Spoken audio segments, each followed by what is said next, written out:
বাড়ির কুকুর মালিক সেনে, বাড়ির বিড়াল মালিক সেনে বাবারে, নিজের ময়নার খাসার ময়না তার মালিকের সেনে। মা এ বোন, আমার মা নাই তোমাদের মা ডাইকে গেলাম, আমার বোন নাই তোমাদের বোন সম্বোধন করে গেলাম, আমার মেয়েও নাই মেয়ের মতো আদর করিয়া গেলাম। মাগো একটু বোঝার চেষ্টা করো, হয়তো বুঝাইবার যোগ্যতা আমার নাই, কিন্তু আমি আপনাদেরকে ঠিকভাবে বলার চেষ্টা করবো। আল্লাহ, চট্টগ্রাম কালুরঘাট ঝুট মিলে ওয়াজ করিয়া চিফ ইঞ্জিনিয়ার আব্দুল্লাহ সাহেবের বাসায় খাইতে যাব।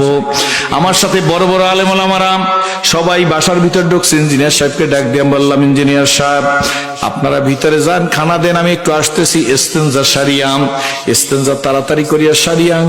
আমি ঘরের ভিতরে উজু করবো, উজু করি নাই, ঘরের ভিতর ঢুকতেছি, দেখি দুই দিকে স্টিলের বেড়া ফাঁকা দিয়ে যখন যাইতেছি, কে যেন আমাকে বলতেছে, চাচা আসসালামু আলাইকুম, চাচা আসসালামু আলাইকুম, চাচা আসসালামু আলাইকুম। একদম 19 আর 20 মানুষের মতো শব্দ।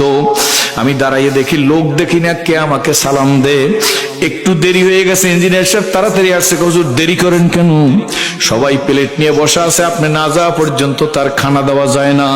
আমি বলি, ইঞ্জিনিয়ার সাহেব আমি তো যাবো, কিন্তু আপনার কাছে জিজ্ঞেস করি কে জানি আমারে সালাম দে। তারে দেখেন না? বলে না দেখি না। ইঞ্জিনিয়ার সাহেব ডাক দিয়ে বলে, হুজুর যারে যে আপনাকে সালাম দে দেখবে না? বলে দেখতেই তো মন চায়, আমি কিন্তু অত কিছু বুঝি নাই।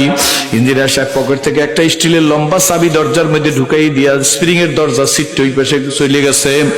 দেখি আস্তে বাতিরে জ্বালাই দিয়েছে, দেখি একটা স্টিলের খাসা, খাসার মধ্যে একটা ময়না পাখি, একটা কলা, একটা বিস্কিট ঝুলানো আছে। ময়নাটা পাখি খাসার মধ্যে ঘুরে আর কয়, চাচা আসসালামু আলাইকুম, চাচা আসসালামু আলাইকুম। এ বাবা, এ যুবক, এ সোনামণিরা, হয়তো আমি বুঝাইতে পারবো না, গাট্টি ভরা এলেম নিয়ে আসি নাই, এলেমের বাহাদুরির জন্য আসি নাই, বক্তৃতার বাহাদুরির জন্য আসি নাই। আমি তখন চিন্তা করলাম, হায় রে। ইঞ্জিনিয়ার সাহেবকে ধরে জিজ্ঞেস করলাম, ইঞ্জিনিয়ার সাহেব এই ময়না কোথায় পাইছেন? কথা বোঝা যায়? ইঞ্জিনিয়ার সাহেব ডাক দেবেন, হুজুর পাহাড়ি অঞ্চল থেকে কিনছি। কত টাকায় কিনছি? এত টাকায় কিনছি। কতদিন আগে কিনেছেন? কয় হুজুর 18 মাস আগে, 19 মাস আগে কিনছি। আমি বলি 18-19 মাস ধরে এই পাখিরে কি শিখাইছেন? কয় দুইটা কথা বলতে পারে হুজুর, চাচা আসসালামু আলাইকুম, চাচি আসসালামু আলাইকুম। আমি বলি আর কিছু বলতে পারে না? কয় হুজুর আর একটা ঘটনা ঘটে। আমি ইঞ্জিনিয়ার, আপনার ভাবি ইঞ্জিনিয়ার, জানেন আমরা মাঝে মাঝে অফিস থেকে দুইজন একত্রে বের হইয়া বাজার করতে দেরি হয়ে যায়। বাজার করিয়া বাসায় ঢুকি, যখনই বাজার করিয়া বাসায় ঢুকি দেরি হইয়া যায়, তখন এই খাসার মধ্যে ময়না পাখি শীষ দেওয়া শুরু করিয়া দেয়। শীষ বোঝেন? শীষ দেওয়া শুরু করেন। হুজুর জোরে জোরে শীষ দিতে থাকেন। আমি ইঞ্জিনিয়ার সাহেবকে ডাক দিয়ে বললাম, ইঞ্জিনিয়ার সাহেব ভালো রাখে দপ্তর ইস্তেমারে ফাতেকের দেগার। আমার মাবুদের খুঁজতে গেলে একটা গাছের পাতার দিকে চাইলেও তো মাবুদের খুঁজা পাওয়া যায়, কি বলেন ঠিক না বেঠিক? ইঞ্জিনিয়ার সাহেবকে ডাক দিয়ে বললাম, ইঞ্জিনিয়ার সাহেব এই ময়নায় শীষ দিয়ে কি বুঝাইতে চায়? ইঞ্জিনিয়ার সাহেব হাসে আর কয়, হুজুর ময়না কি বুঝাইতে চায় তা তো আর বুঝবো না ময়নার ভাষা। তবে হুজুর আমি মনে করি ময়না মনে হয় আমার আসতে, আপনার ভাবির বাড়ি আসতে দেরি দেখি, আর তো ঘরে কোনো ছেলে ফেলে নাই, দেরি করে শীষ দিয়া বুঝায়, ও মালিক তুমি কো একা ঘরে আর ভালো লাগে না, আওলাদ আজবাব দিয়ার মালিক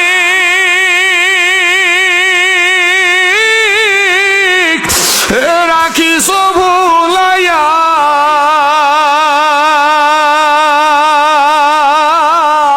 কোন দিন জানি নিয়া যাইবা, বলো কোন দিন জানি নিয়া যাইবা, ওই মসজিদের পালকিতে সাজাইয়া রে। আমিও একটু সুযোগ পাইছি ইঞ্জিনিয়ার সাহেবকে দাওয়াত দেওয়ার। বলে হুজুর কি সুযোগ পাইলেন? ইঞ্জিনিয়ার সাহেবের মুখে দাঁড়িয়ে যায়, চিফ ইঞ্জিনিয়ার তো। আমি ইঞ্জিনিয়ার সাহেব ধরিয়া বুকের সাথে লাগাইয়া যাই ঘরের মধ্যে টেবিলে যাইয়া ডাক দিয়ে বলেন, ইঞ্জিনিয়ার সাহেব আপনার খাসার ময়না আপনারে চিনছে, আমি আপনার কাছে দোয়া চাই, আমি সিরাজি যেন মালিক চিন্না কবরে যাইতে পারি। শিক্ষিত মানুষ এছাড়াই যথেষ্ট। আল্লাহু আকবার।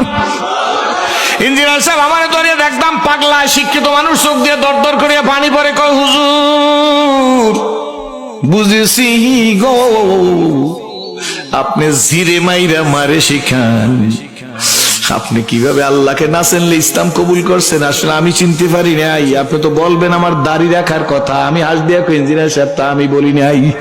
ইঞ্জিনিয়ার সাহেব ডাক দিয়ে বলে, হুজুর ওয়াদা দিলাম